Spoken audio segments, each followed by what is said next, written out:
महाराष्ट्र में सत्ता परिवर्तन के बाद सियासत जोरों पर है। कभी कानून व्यवस्था को लेकर सरकार और विपक्ष आमने सामने रहते हैं, तो कभी दूसरे मुद्दों को लेकर विपक्ष का शोर सियासी गलियारों में गूंजता है।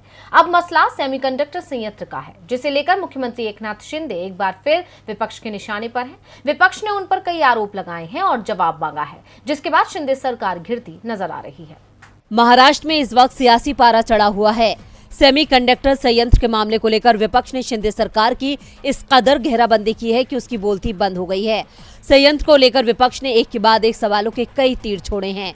विरोधियों ने पूछा कि सेमीकंडक्टर संयंत्र गुजरात में क्यों चला गया, इसे महाराष्ट्र में वापस आना चाहिए। दरअसल वेदांता और ताइवान की इलेक्ट्रॉनिक्स कंपनी फॉक्सकॉन का 1.54 लाख करोड़ रुपए के सेमीकंडक्टर संयंत्र के गुजरात में स्थापित होने की घोषणा हुई है।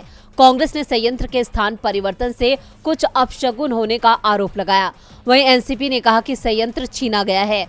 पूर्व मंत्री जयंत पाटिल ने कहा कि एक बड़ी परियोजना राज्य के हाथ से फिसल गई और 1 लाख करोड़ रुपए से अधिक का निवेश चला गया।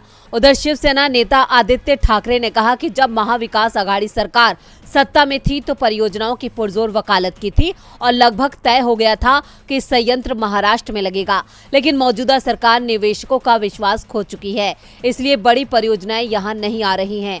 ठाकरे ने कहा कि पूर्ववर्ती एनडीए सरकार कंपनी के साथ संपर्क में थी और इस साल जनवरी में उसके अधिकारियों के साथ बैठक भी हुई थी। उन्होंने शिंदे सरकार पर निशाना साधते हुए कहा कि सरकार क्या कर रही थी, उद्योग मंत्री क्या कर रहे थे। मुख्यमंत्री कार्यालय ने 26 जुलाई को ट्वीट किया कि संयंत्र महाराष्ट्र में लगेगा।